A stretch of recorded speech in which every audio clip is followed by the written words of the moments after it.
I am Mohammad Kadir and I am 4th year medical student at Kyrgyz State Medical Academy. अस्सलाम वालेकुम viewers, जो आज topic हम discuss करने जा रहे हैं वो है आयरन डेफिशिएंसी एनीमिया। सबसे पहले आयरन डेफिशिएंसी एनीमिया के बारे में डिस्कस करने से पहले हम बेस बनाने की कोशिश करेंगे कि उसकी फिजियोलॉजी के बारे में पढ़ेंगे और फिर low and high iron plasma levels जो हम डिस्कस करेंगे। जो नॉर्मल फिजियोलॉजी ये है कि जो आयरन की एब्जॉर्प्शन होती है वो डोडिनम में होती है। डोडिनम में एब्जॉर्प्शन होती है, उसमें फूड आयरन आता है।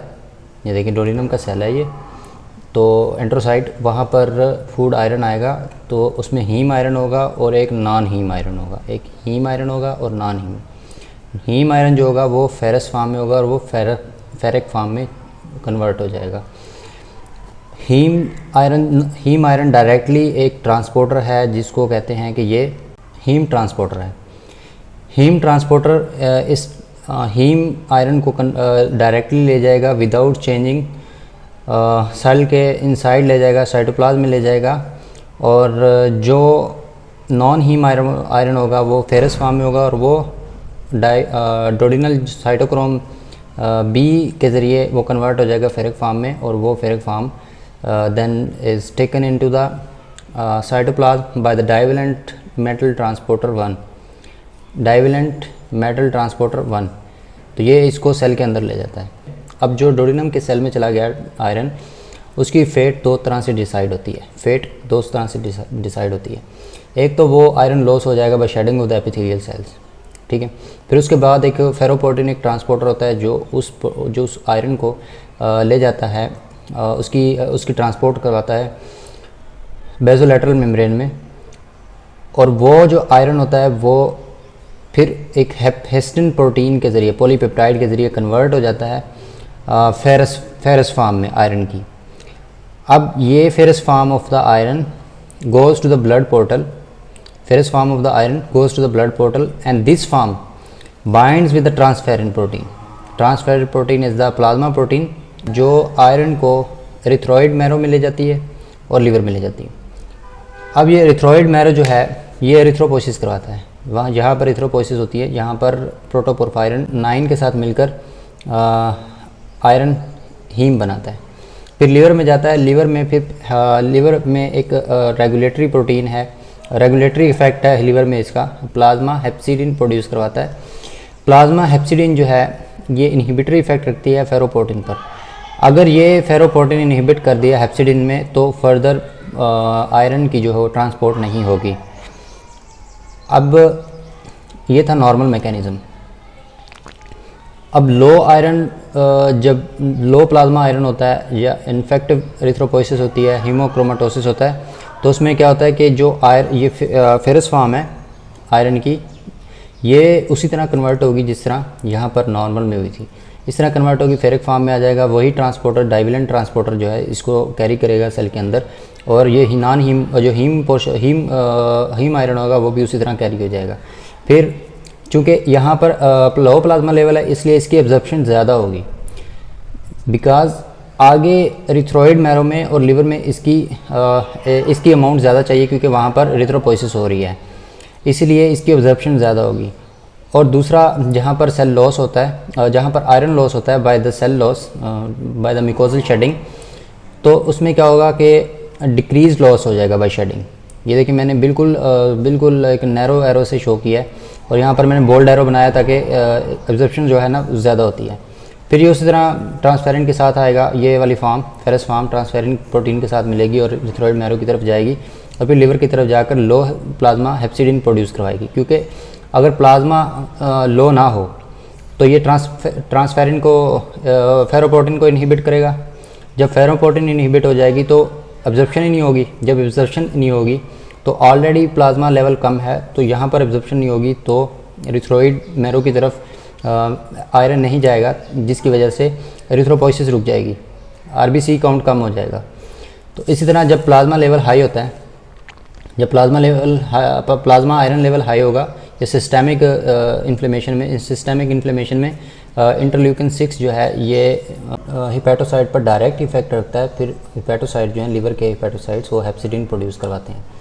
हाई प्लाज्मा हेप्सिडिन प्रोड्यूस करवाते हैं। इसमें क्या होता है कि वही जिस तरह यहाँ पर भी आयरन आया और यहाँ पर भी आयरन आया, तो हीम आयरन और नॉन हीम आयरन उसी तरह कन्वर्जन हुई, उसी तरह सेल के अंदर आया और यहाँ पर इंक्रीज सेल लॉस होगा because there is high amount of the iron. फिर इस तरह जो फेरेटिन होती है, जो प्रोटीन जो आयरन को बाइंड करके रखती है, कैप्चर करके रखती है, चिलेट करके रखती है, वो स्टोर करके रखती है, वो प्रोटीन जो है वो मिकोजा में उसको स्टोर कर लेगी। अब बहुत लिटिल अमाउंट जो है ना वो ट्रांसपोर्ट होगी क्योंकि डिस्ट्रक्शन हो जाएगी फेरोपोर्टिन की। हेप्सिडिन जो है वो इसकी डिस्ट्रक्शन करवा देगा। Look at this diagram. अब यहाँ पर देखें कि रेड सेल जो है इसमें हीमोग्लोबिन रिक्वायर्ड है, इसमें आयरन रिक्वायर्ड है। प्लाज्मा में जो है ट्रांसफेरिन, ये ट्रांसफेरिन प्रोटीन है, इसके साथ आयरन बाइंड है। As I told you earlier with the diagram here you can see transferrin protein is capturing the iron ferrous form, is capturing the ferrous form. You can see here this is the ferrous form is bound with the transferrin protein, and this transferrin protein taken into the tissue, and also the free iron is taken into the plasma में transferrin protein ने iron को अपने साथ bind किया होता है।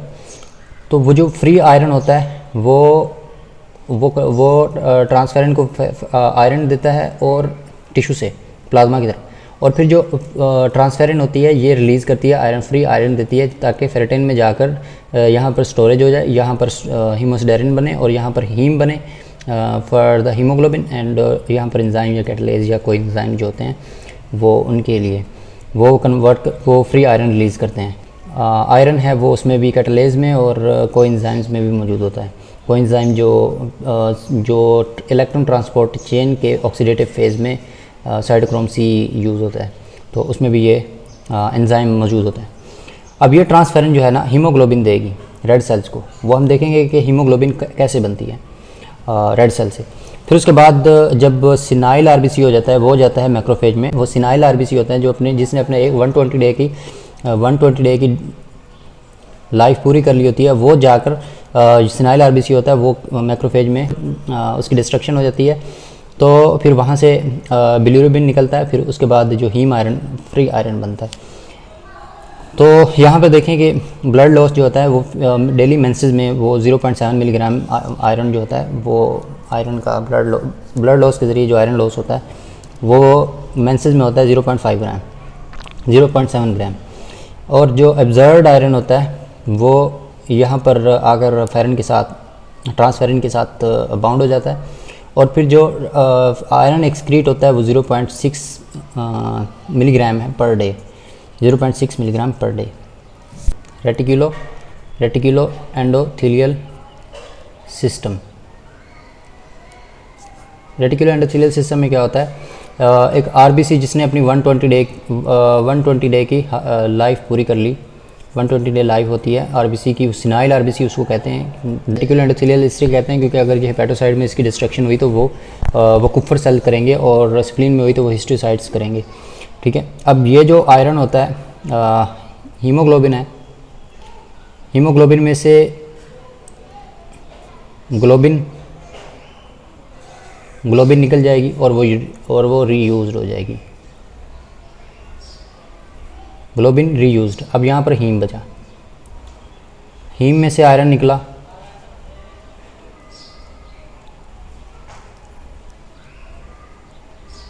Reused. अब यहाँ पर बिलिवर्डन बचा, बाइल पिगमेंट,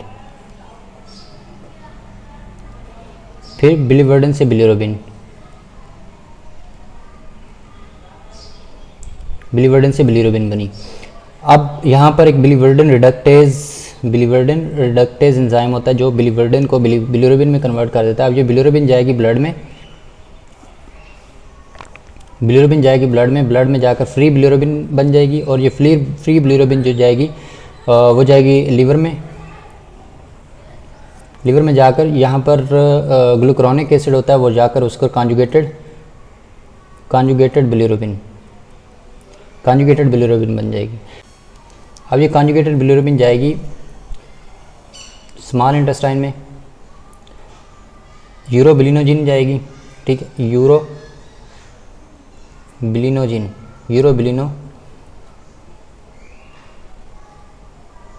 यूरोबिलिनोजिन जाएगी अगर तो ये किडनी की तरफ जाएगी तो ये यूरोबिलिनोजिन बन जाएगी।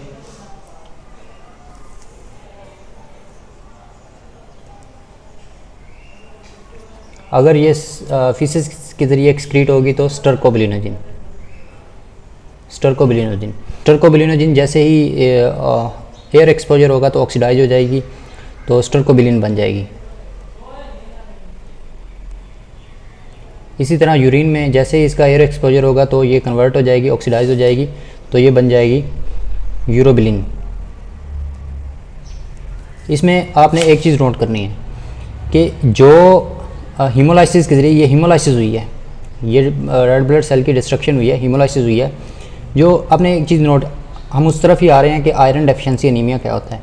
अब जो आयरन है ये आपने मेन पॉइंट नोट करना है। वैसे तो और भी पॉइंट नोट करने के हैं, जिस तरह बाइल पिगमेंट बने और ये जो है बाइल पिगमेंट्स जो है बिलिरुबिन जो है वो बाइल में सिक्रीट हो जाती है। अब यहाँ पर ये जो पॉइंट नोट करना है वो ये है कि आयरन रीयूज्ड हो गया है, यानी कि हीमोलाइसिस जो होगी वो उससे आयरन रीयूज़ हो जाता है। इसीलिए आयरन डेफिशिएंसी हीमोलाइटिक डिज़ॉर्डर नहीं है। आयरन डेफिशिएंसी एनीमिया जो है हीमोलाइटिक डिज़ॉर्डर नहीं है। और अगर आयरन डेफिशिएंसी किसी डिज़ीज़ की वजह से है तो आयरन डेफिशिएंसी एनीमिया डिज़ीज़ नहीं है, वो कोई और डिज़ीज़ है। जिस तरह GIT की डिज़ीज़ है, सीलियक डिज़ीज़ है,